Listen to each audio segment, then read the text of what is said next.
सुबह का समय था। हवेली के आंगन में हल्की हल्की धूप फैल चुकी थी। सरू अपने कमरे में बैठी पिता चंद्रकांत के पुराने फोटो एल्बम देख रही थीं। तस्वीरों में उनके मुस्कुराते चेहरे को देखकर उसकी आंखें भर आईं। पापा, आपने हमेशा सबके लिए कितना किया, वह बुदबुदाई। तभी बाहर से अनिका की तेज आवाज गूंजी। अगर चंद्रकांत ने मेरी बात नहीं मानी तो मैं सबके सामने सच्चाई बता दूंगी। सारी हवेली जैसे एक पल के लिए ठिठक गई। नौकर चाकर एक दूसरे की तरफ देखने लगे। उर्मिला, जो मंदिर में पूजा कर रही थी, तुरंत बाहर आई।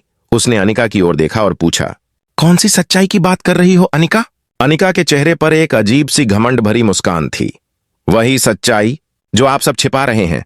चंद्रकांत ने जो मेरे साथ किया, आज मैं उसे सबके सामने लाऊंगी। सभी लोग सन्न रह गए। सरू दौड़ती हुई बाहर आई। अनिका, जरा सोच समझ कर बोलो। पापा कभी किसी का दिल नहीं दुखा सकते। अनिका ने व्यंग्य से कहा, तुम्हारे पापा जो दुनिया के सामने सज्जन बनते हैं, उन्होंने मेरे प्रोजेक्ट को जानबूझकर रोक दिया ताकि मुझे ऑफिस में नीचा दिखाया जा सके। उन्होंने मेरे करियर को बर्बाद कर दिया। चंद्रकांत, जो अंदर से बाहर आए थे, शांत स्वर में बोले, बेटी, मैंने ऐसा कुछ नहीं किया। मैंने सिर्फ वही निर्णय लिया जो कंपनी के लिए सही था। अनिका ने गुस्से में कहा, झूठ। आप सब बस सरू को आगे बढ़ाना चाहते हैं क्योंकि वह आपकी प्यारी बेटी है।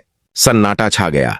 सरू का चेहरा उतर गया। उसकी आंखों में आंसू आ गए, लेकिन उसने कुछ नहीं कहा। उर्मिला धीरे धीरे अनिका के पास आई और बोली, बेटी, ये जो तुम कह रही हो उसमें गलतफहमी है।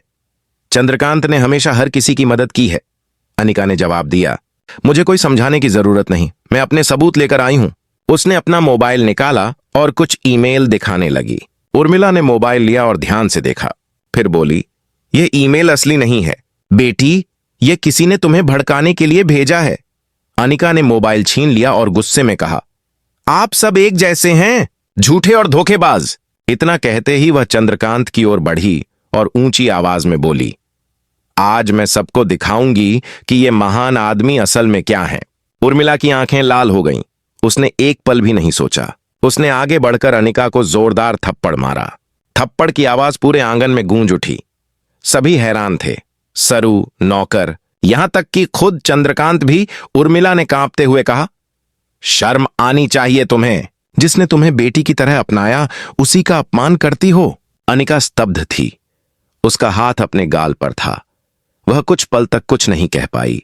उसकी आंखों में आंसू आ गए, पर अब भी उसके चेहरे पर अहंकार की झलक थी। सरू दौड़कर उर्मिला के पास आई और बोली, मां, आप शांत हो जाइए प्लीज।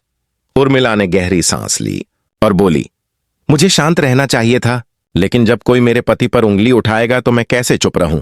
चंद्रकांत ने धीरे से उर्मिला का हाथ थामा और कहा, उर्मिला, तुम सही हो, पर हमें इस मामले को समझदारी से सुलझाना होगा। उन्होंने अनिका की तरफ देखा और बोले, बेटी, अगर तुम्हें लगता है कि मैंने कुछ गलत किया है तो सबूत लाओ। मैं खुद तुम्हारे सामने सच रखूंगा, लेकिन इस तरह चीखना चिल्लाना तुम्हारे लिए भी अच्छा नहीं है। अनिका की आंखों में अब हल्का सा पछतावा था, लेकिन उसका दिल अब भी भरा हुआ था। वह कमरे की ओर चली गई और पीछे मुड़कर बोली, आप सबको मैं सच्चाई दिखाऊंगी, चाहे कुछ भी हो जाए। सरू ने पिता की ओर देखा, पापा, यह सब क्या हो रहा है? अनिका इतनी बदल क्यों गई?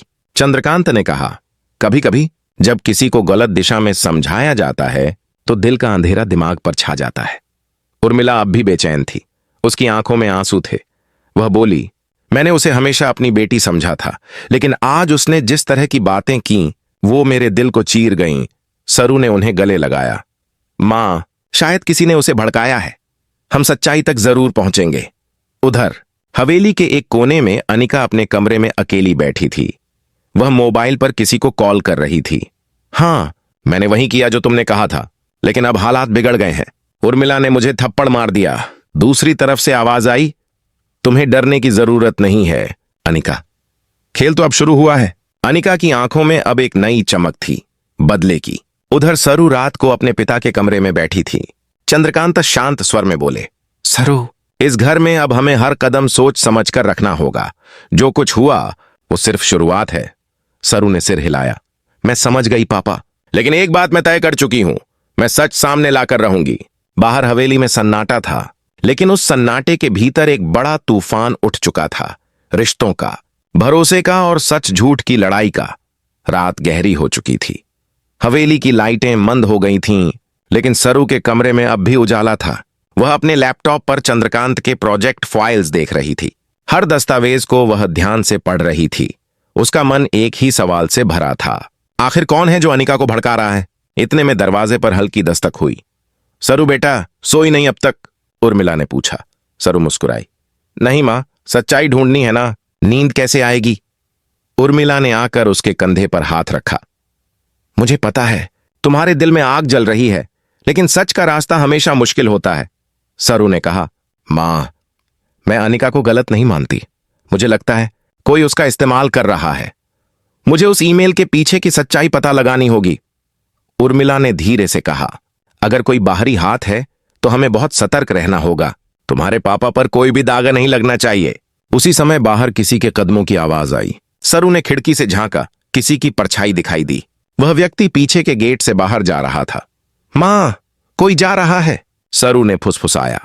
दोनों ने चुपचाप उसका पीछा करने का फैसला किया। बाहर बगीचे में वह व्यक्ति मोबाइल पर बात कर रहा था। हां, मैंने सब कर दिया है। अनिका पूरी तरह मेरे कंट्रोल में है। सरू का दिल धक धक करने लगा। आवाज जानी पहचानी थी। उसने आगे बढ़कर देखा। रोहित! रोहित, जो कंपनी का पुराने दिनों से ही हिस्सा था और चंद्रकांत का भरोसेमंद सहायक था, वहीं अब दुश्मन बन चुका था। सरू ने मोबाइल से सब रिकॉर्ड कर लिया, लेकिन तभी रोहित मुड़ा और उसकी नजर पड़ गई। कौन है वहां? सरू और उर्मिला झाड़ियों के पीछे छिप गईं। रोहित ने टॉर्च जलाकर आसपास देखा, लेकिन कुछ नहीं मिला। वह वापस चला गया। सरू ने राहत की सांस ली। अब हमें सबूत मिल गए हैं मां। यही आदमी अनिका को गलतफहमी में डाल रहा है। अगली सुबह हवेली में अजीब सा माहौल था। अनिका अब भी नाराज थी, पर उसके अंदर कहीं ना कहीं अपराध बोध था। उसने उर्मिला से बात करने की कोशिश की, लेकिन उर्मिला अब भी ठंडी थी। सरू ने सोचा, अब वक्त है कि सच्चाई सामने लाऊं। वह नीचे आई और बोली, सभी लोग हॉल में आए, मुझे कुछ जरूरी दिखाना है। चंद्रकांत, उर्मिला, अनिका और बाकी सभी परिवारजन हॉल में इकट्ठे हुए। सरू ने टीवी से मोबाइल जोड़ा और वीडियो चलाया। स्क्रीन पर रोहित साफ साफ बोल रहा था, अनिका पूरी तरह मेरे कंट्रोल में है। अनिका के चेहरे से सारा रंग उड़ गया। उसने कांपते हुए कहा, यह झूठ है, यह एडिट किया गया वीडियो होगा। सरू ने शांत स्वर में कहा, नहीं अनिका, यह सच है। यही वो आदमी है जिसने तुम्हें झूठे ईमेल भेजे ताकि तुम पापा के खिलाफ हो जाओ। चंद्रकांत ने गहरी सांस ली और कहा, मुझे हमेशा शक था कि कंपनी के अंदर कोई हमें नुकसान पहुंचा रहा है। उर्मिला बोली, अब हमें पुलिस को बताना चाहिए। अनिका की आंखों में आंसू थे। उसने सरू के पास जाकर धीरे से कहा, मुझे माफ कर दो सरू, मैंने तुम्हारे पापा पर झूठे इल्जाम लगाए। मैं बहुत शर्मिंदा हूं। सरू ने उसे गले लगा लिया। अब सब ठीक हो जाएगा अनिका, सच्चाई सामने आ गई है। उधर रोहित को पकड़ने के लिए पुलिस को बुलाया गया। जब पुलिस आई, रोहित भागने की कोशिश करने लगा, पर हवेली के गार्ड्स ने उसे पकड़ लिया। पुलिस इंस्पेक्टर बोला, मिस्टर रोहित, आपने झूठे ईमेल बनाकर परिवार के बीच गलत फहमी पैदा की। अब आपको अपने अपराध की सजा मिलेगी। रोहित ने झुककर कहा, मैंने जो किया वो पैसे के लालच में किया था, मुझे माफ कर दीजिए। चंद्रकांत ने गंभीरता से कहा, गलती की सजा जरूर मिलेगी, लेकिन इंसान को सुधरने का मौका भी देना चाहिए। पुलिस उसे ले गई। अनिका उर्मिला के पास आई और रोते हुए बोली, आंटी, मैंने आप पर बहुत बड़ा इल्जाम लगाया और आपने फिर भी मुझे बेटी की तरह संभाला। उर्मिला ने उसके आंसू पोंछे। बेटी, थप्पड़ मैंने गुस्से में मारा था, लेकिन दिल से नहीं। मेरा गुस्सा उस झूठ पर था जिसने हमारे रिश्तों को झड़ दिया। चंद्रकांत ने मुस्कुराते हुए कहा, अब समय है नए शुरुआत का। कंपनी को भी फिर से एकजुट होकर चलाना होगा। सरू ने कहा, और सबसे पहले मैं चाहती हूं कि अनिका वापस ऑफिस आए, क्योंकि अब सच्चाई साफ हो चुकी है। अनिका ने कहा, अगर आप सब माफ कर दें तो मैं जरूर आना चाहूंगी। उर्मिला ने कहा, घर तभी चलता है जब सब साथ हों। अब कोई गलतफहमी नहीं। कुछ दिन बाद हवेली में फिर से वही रौनक लौट आई। सरू और अनिका साथ बैठकर ऑफिस की नई प्लानिंग कर रही थीं। चंद्रकांत की तबीयत भी पहले से बेहतर थी। एक शाम को परिवार सब साथ बैठा था।